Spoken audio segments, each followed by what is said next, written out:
So I want you to imagine a room. Okay. It's a pretty small room, and it's completely locked from the inside. And in this room, there are two absolute giants, Right. but they're standing in pools of gasoline. Oh, wow. Yeah. And they are both holding lit matches. They absolutely despise each other. I mean, they want nothing more than to see the other one just burn. That is a very tense image. It is. But here's the thing. They both know, like with absolute certainty, that if one of them actually flicks that match, the whole room explodes. Right. And they both die screaming. Exactly. So instead of flicking the match, these two giants just stand there. Mm-hmm. They start shouting insults at each other. They flex.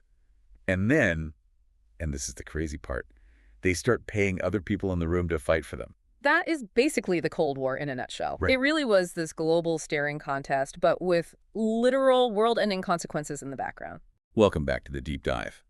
Today we are unpacking a really massive slice of history for you. We're looking at this fascinating source material called Iron Curtain Rising, the global Cold War struggle. Yeah, it's a dense read, but incredibly important. It really is. And our mission today is simple, but pretty heavy. We need to figure out how two massive countries, the United States and the Soviet Union, went from being World War II allies, high-fiving over the defeat of Hitler, Right. to becoming these bitter rivals who basically split the entire planet in half. And I think we really need to emphasize that when we say they split the planet, we aren't just talking about drawing new borders on a map. No. We're talking about a complete split in reality. For you living in that era, there were two totally different operating systems for human civilization. Completely incompatible. Totally. You had American democracy and capitalism on one side and Soviet communism on the other. It's kind of like Mac versus PC, but if you chose the wrong one, you might get nuked. I mean, a little higher stakes than your computer preference. Just a little. But yes, the core tension that the source material really emphasizes is that this wasn't just some political disagreement. It was existential. Existential. Yeah. Both sides truly believed that the mere existence of the other side was a direct threat to their own survival. There was no agree to disagree. They couldn't coexist. Exactly. So let's rewind the tape a bit. Take us back to 1945. The war in Europe is ending. The Nazis are defeated. You've got the big three, so the U.S., the U.K., and the Soviet Union. The victors. Right. They're technically on the same team. They're holding these big conferences, taking photos, drinking champagne. So where did all that goodwill actually die? Well, it died in the details of the peace, or I should say in the broken promises. Okay. The sources point specifically to those conferences held near the very end of the war, places like Yalta and Potsdam. Right. You had Roosevelt, Churchill, and Stalin sitting around a table, and they're trying to figure out what the post-war world even looks like. And the massive elephant in the room was Eastern Europe. Right. Because to get to Germany and defeat the Nazis, the Soviet army had to literally march through all these places: Poland, Hungary, Romania, Bulgaria. Yes. So by the end of the war, they were physically occupying these countries. They had millions of troops stationed there. And the Western allies, the US and the UK, they were very clear about what they wanted to happen next. They wanted those nations to have self-determination. They wanted them to be free. Exactly. So they actually extracted a promise from Stalin. They agreed that these countries would be allowed to hold free democratic elections. They would get to choose their own future. And Stalin agreed to this. He signed the paper. He absolutely agreed. But, I mean, knowing Joseph Stalin, I'm guessing he had his fingers crossed behind his back. Oh, he definitely did. Almost the minute the war ended, Stalin reneged on that deal. Just completely ignored it. Totally. There were no free elections. Instead, he just absorbed all those nations into the Soviet sphere. He installed puppet governments that answered to him, and they became what we historically call the Soviet bloc, or satellite states. I want to pause on that term for a second, satellite state, because to me, it sounds almost passive, like they're just sort of floating around Moscow in orbit. But the reality on the ground was much harsher, wasn't it? Oh, it was brutal. A satellite state might have its own flag, maybe its own national anthem. Right. But the government is handpicked by Moscow, the secret police are trained by Moscow, and crucially, the economy is entirely rigged to serve the Soviet Union, not their own citizens. So they were basically colonies. They were colonies in everything but name. So from the American perspective, looking at this happening from Washington, this just looks like a massive betrayal. It looked like Stalin isn't an ally anymore. He's just a conqueror trying to take over the world. And that's exactly how the West saw it. Pure, unadulterated aggression. Yeah. But And this is a really key insight from the reading that I think is super important to impart. If you look at it from Moscow's perspective, it wasn't actually about aggression. No. It was about trauma. Trauma. I mean, it's not a word I usually associate with a dictator like Stalin. I know, but think about Russia's history for a second. The physical geography of Russia is essentially flat. It has no natural borders in the west to protect it. Like no mountains or oceans to stop an army. Exactly. And as a result, they had been invaded through Europe multiple times. Napoleon marched all the way to Moscow. Right. The Kaiser invaded in World War I. And then, of course, Hitler.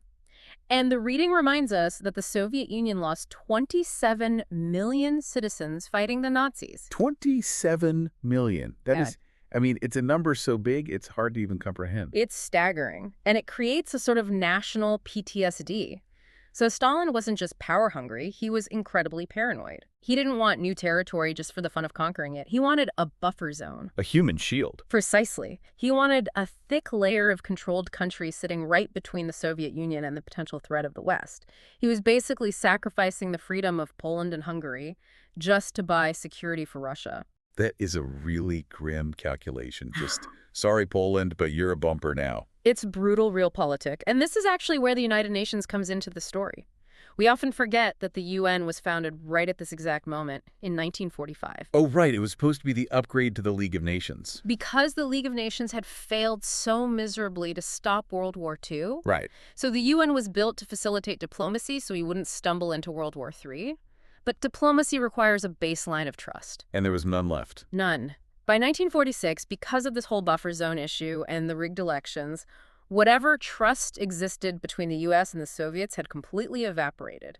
The UN just became another forum for them to yell at each other. So the trust is gone, the lines are actively being drawn, and then Winston Churchill, who is technically out of office at this point but still acts as the voice of Western resolve, he stands up in Missouri in 1946 and gives this speech that basically names the entire era. Yes, he said, from Stettin in the Baltic to Trieste in the Adriatic, an iron curtain has descended across the continent. The Iron Curtain. It's such a heavy, almost industrial metaphor. It sounds totally impenetrable. And it was perfect branding for what was happening. It captured the grim reality that Europe was now physically and ideologically divided in two. Right. You couldn't easily travel, you couldn't trade, you couldn't even share ideas across that line. You had the Democratic West and the Communist East, and nowhere was this cut deeper than in Germany itself. Germany really is the microcosm of the whole conflict, isn't it? It's the ultimate prize they were fighting over. It was the absolute fault line, because after the war, Germany was sliced up like a pie into 4 distinct occupation zones. Right. The French, the British, and the Americans took the western chunks. And the Soviets took the east. And initially, this was just supposed to be a temporary setup, right? Just until they got the country back on its feet. That was the official idea. But the Allies had completely opposite goals for that pie. Well, the U.S. looked at Germany and saw a potential partner. They wanted a strong Germany to help Europe's overall economy recover. They needed a buffer against chaos and poverty. And the Soviets. They looked at Germany and saw the monster that nearly destroyed them. Wow. They wanted a weak Germany. They actively wanted to strip it of its factories, its assets, and make sure it could never, ever threaten them again. So these two goals, a strong Germany versus a weak Germany, are totally incompatible. So the zones just calcified. They hardened into permanence. Exactly. The 3 Western zones eventually merged to become West Germany, which was capitalist, democratic, and recovering. And the Soviet zone became Ost Germany, which was communist, authoritarian, and really struggling. So now you have the map set. The board is laid out. And the U.S. is looking at this red tide spreading across Eastern Europe. Half of Germany's gone. There's a genuine panic setting in Washington. Huge panic. They're thinking, what if France is next? What if Italy flips? What if the whole continent goes red? So what do? I mean, do they attack? No. Because a direct attack means World War III, and nobody, not even Stalin, wants that. Right. Instead, the U.S. adopts a new strategy, one that goes on to define their foreign policy for the next 40 years. And that strategy is called containment. Containment, which sounds like something you do with a deadly virus. or like radioactive waste. That's actually a really great way to think about it. The architect of this policy was a diplomat named George Kennan, and he basically viewed communism as a contagion. Okay. The goal of the Truman Doctrine, which is the policy that formalized this, wasn't to invade the Soviet Union and cure it. It was to quarantine it, keep it strictly inside its existing borders. So if you're a country sitting on the border and you're starting to feel a little, I don't know, communist curious, the U.S. is going to show up. Immediately, they will be there. And we actually see the proof of concept for this in Greece. This was really the very first test case for containment. Right, the Greek Civil War. What exactly happened there? So, shortly after World War II, Greece collapses into a civil war. You have the Greek government on one side and these communist rebels on the other. Now, traditionally, Great Britain would have stepped in to help the government keep order. Right, there's fear of influence. Exactly. But Britain was absolutely broke after the war. I mean, their empire was crumbling. They simply couldn't afford to be the world's police anymore. So they essentially tapped out, they passed the baton. And the U.S. enthusiastically tapped in. President Truman goes to Congress and he asks for massive funding, not to send American troops, but to send money, food, and weapons. It's the checkbook war. And it completely worked. The huge influx of American cash stabilized the Greek government, the economy improved, and the communist insurgency basically lost its momentum and failed. That must have been a massive light bulb moment for the U.S. government, just realizing, hey, we don't actually need to send our boys to die. We can just send dollars. It completely validated their working theory that poverty breeds communism. Oh, interesting. Right. The idea was that if you fix the poverty, or at least stabilize the chaos, you stop the virus from spreading. And that exact logic burst the Marshall Plan, which eventually pumped billions and billions of dollars into Western Europe to rebuild it, specifically to keep those countries from turning communist. Okay, so we have the grand strategy. Yeah. Containment. But both sides still have these massive, sprawling militaries. And they can't shoot each other because, well, we'll get to the big bombs in a second. Yes, we will. So they have to get creative, and this is where the source material gets into the shadow war. The absolute golden age of espionage. We all know the acronyms, right? CIA, KGB, MI6. But getting beyond the James Bond glamour of it all, the Martinis and the Aston Martins, what were these agencies actually doing day to day? It was a constant, incredibly gritty game of cat and mouse. They were constantly stealing technical secrets, especially anything regarding atomic weapons. They were bribing officials.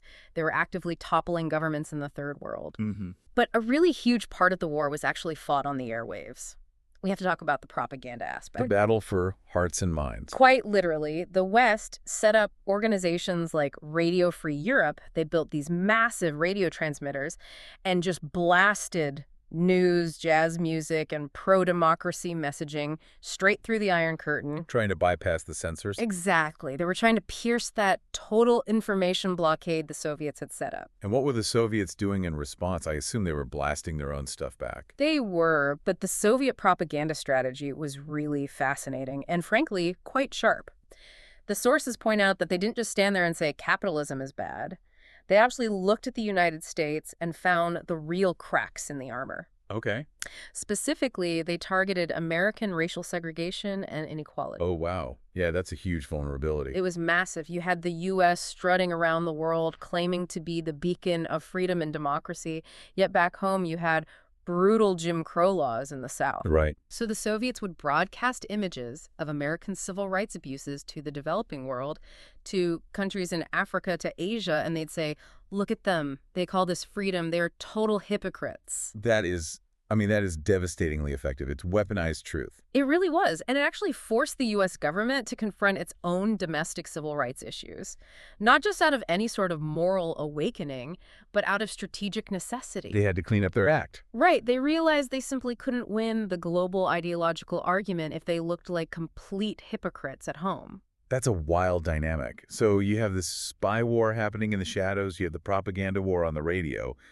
But looming over all of this, literally casting a shadow over the entire planet, is the hardware, the arms race. Yeah. This is the genuinely scary part of the deep dive today. The escalation here is just terrifyingly fast. You have to remember, the U.S. drops the atomic bomb in 1945 on Hiroshima and Nagasaki. And for 4 years after that, the U.S. is the only kid on the global playground with a superweapon. So they felt pretty secure. They felt untouchable. They thought they had a solid monopoly that would last a long time. But the Soviets were working overtime. They were, and they had really effective spies inside the American Manhattan Project. So in 1949, the Soviets successfully test their very first atomic bomb. Just 4 years later. The American monopoly is completely over. Washington is in absolute shock. They thought they had at least another 5 or 10 years of nuclear supremacy. So the U.S. naturally decides they need a bigger stick. Much bigger. They decide to push forward and develop the hydrogen bomb. Okay, can we clarify the difference for you listening? Yeah. Because sometimes atomic and hydrogen just sound like two words for the same big explosion. Is it just a bigger boom? It's not just bigger, it's an exponential leap in physics. Yeah. An atomic bomb works by splitting atoms apart. That's fission. A hydrogen bomb works by fusing atoms together. That's fusion. It's the exact same process that powers the sun. Wow. The source notes actually highlight that the very first H-bomb the U.S. tested was roughly 1,000 times more powerful than the bomb dropped on Hiroshima. 1,000 times. I mean, that's not even a weapon of war anymore. That's just a force of nature. It's the difference between a city killer and a civilization killer. And the truly terrifying part of the timeline is this. The U.S. tests their first H-bomb in 1952, and the Soviets match it barely a year later. Good Lord. So now both sides have the power to literally wipe the other off the map entirely. And that reality leads us directly to the grim, twisted logic that defined the next 3 decades of human history. Mutual assured destruction. Or, perfectly acronymed, MAD. MAD. Yeah. Okay. It implies that for the whole system to work, both sides have to remain totally vulnerable to each other. Exactly. It's essentially a giant suicide pact. The logic goes like this. If I launch my nuclear missiles at you, even if I hit you first and destroy your cities, you will still have enough missiles hidden away in submarines or in underground silos to fire back and turn my entire country into glass. So there is no winner. None. We both die. Therefore, neither of us can ever start the fight. It's paradoxically the only reason we're sitting here recording this right now. The weapons became so incredibly effective, they became entirely useless. They essentially froze the direct conflict between the two giants. They created a permanent stalemate. But, and this is arguably the biggest but of the entire discussion, just because the two superpowers couldn't fight each other directly in Europe didn't mean they actually stopped fighting. Right. The massive energy of that conflict had to go somewhere. It's kind of like squeezing a balloon, isn't it? You squeeze the middle really tight, and it just bulges out somewhere else. Perfect analogy. And in this case, it bulged out into the proxy wars. Yes. And this is the deeply tragic answer to the question people always ask. If it was a Cold War, why did millions of people die? Right. The U.S. and the USSR used third-party nations, mostly located in the developing world, to fight their battles for them. They essentially treated these independent countries like spaces on a chessboard. Let's actually walk through the big ones mentioned in the source material, starting with Korea. Right, 1950 to 1953. This is the very first time the Cold War officially turns hot. Korea had been divided at the 38th parallel, which was eerily similar to how they divided Germany. So you had a north and a south. Exactly. You had a communist north backed by the Soviets and China, and a capitalist south backed by the U.S. and the UN. And the north invades the south, so the U.S. rushes in to stop the spread of the contagion. And it was a uniquely brutal, oscillating war. The capital city, Seoul, actually changed hands 4 different times. Wow. They fought all the way up the peninsula, then all the way down, then all the way up again. But in the end, it was just a bloody stalemate. An armistice was eventually signed, and the border stayed roughly exactly where it started. So thousands and thousands of lives lost, entire cities destroyed, and the map didn't even change. It was a stark warning that containment was going to be an incredibly messy policy. But then we get to Vietnam. Yeah. And this is the one that truly scarred the American psyche. Vietnam, running from 1955 all the way to 1975. It's the same basic setup as Korea. You have a communist north and a U.S.-friendly south. The U.S. goes in heavy because they firmly believe in the Dominator theory. The idea that if Vietnam falls to communism, all of Southeast Asia falls right behind it. Exactly. And this conflict just drags on for 2 painful decades. The U.S. poured absolutely everything into this. Massive amounts of money, cutting-edge technology, napalm, fleets of helicopters. It cost over 58,000 American lives and millions of Vietnamese lives. Billions. But the U.S. was fighting an enemy, the Viet Cong and the North Vietnamese army, who were fighting for their own independence. Right. It wasn't just ideology for them. No. They knew the dense terrain perfectly, and they had the absolute will to outlast the Americans. It really proved that having the vastly superior Air Force and all the money doesn't mean you automatically win the war if the other side simply wants it more. It was a profound humiliation for the U.S. It broke the political consensus back home, and it really exposed the hard limits of American military power. Yeah. But history always has a dark sense of humor. Because barely a few years after Saigon falls, the tables turned completely on the other superpower. The ultimate reverse Uno card. Afghanistan. 1979. The Soviet Union decides to invade Afghanistan. Why they go in? They wanted to prop up a failing, deeply unpopular communist government there that was rapidly losing control of the country. So now the Soviets are the ones sending this massive conventional army, we're talking heavy tanks, fighter jets, into a foreign country with incredibly difficult mountainous terrain. To fight a deeply entrenched guerrilla insurgency. Just like the U.S. in Vietnam. Exactly like it. The Soviets were fighting the Mujahideen, who were Islamic fighters, who completely rejected the atheist communist rule imposed by Moscow. Right. And the U.S. looked at this and immediately saw an opportunity. They saw a golden chance to give the Soviets their very own Vietnam. I believe the exact phrase used in our source notes was that the U.S. sent a metric buttload of weaponry to the Afghan rebels. A highly technical historical term, but yes, highly accurate. The CIA launched Operation Cyclone. They secretly funneled billions of dollars in high-tech weapons through Pakistan straight to the Mujahideen. And the Stinger missile was the real game changer there, right? Absolutely pivotal. The Soviets relied heavily on their attack helicopters to navigate and control those steep Afghan mountains. The Stinger was this portable, shoulder-fired missile that could easily lock onto those helicopters and just blow them right out of the sky. So suddenly the massive Soviet air advantage was just gone. Evaporated. The war turned into a complete meat grinder for the Soviet army. It dragged on for an agonizing decade. Wow. It bankrupted the fragile Soviet economy and completely demoralized their own population. Russian mothers were receiving zinc coffins back from a brutal war they didn't even understand. That sounds so familiar. It became universally known as the Soviet Vietnam, and historians agree it was a major contributing factor to the eventual total collapse of the USSR. They finally retreated in humiliation in 1989. It's just wild to think about the sheer global reach of all this. I mean, we've talked about a divided Europe, we've talked Korea, Vietnam, Afghanistan, but the notes make sure to mention it was literally everywhere. Yeah. Latin America, Africa, the Middle East. Nowhere on Earth was really safe from it. If there was a local revolution in Angola, or an uprising in Nicaragua, or a massive regional war in the Middle East like the Yom Kippur War, Washington and Moscow were immediately there, Pulling the strings. taking sides, shipping crates of guns, funding secret coups. They were just treating sovereign nations like disposable pieces on a board. That's the real tragedy of it. It completely stripped away all local nuance. The U.S. would eagerly support incredibly brutal dictators, just as long as they were staunchly anti-communist. Right. And the Soviets would heavily support incredibly violent regimes, just as long as they were anti-capitalist.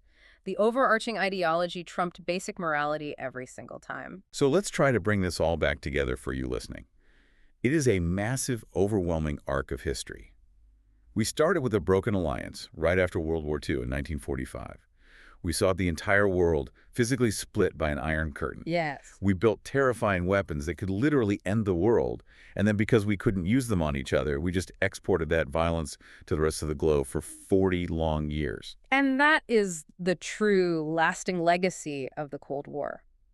It's so crucial for you to understand this period because the geopolitical map we look at today, the expansion of NATO, the heavily fortified Korean border, the lingering tension in Eastern Europe, even the deep instability in the Middle East, it's all basically scar tissue from this exact era. It really highlights how incredibly dangerous absolute black and white thinking can be.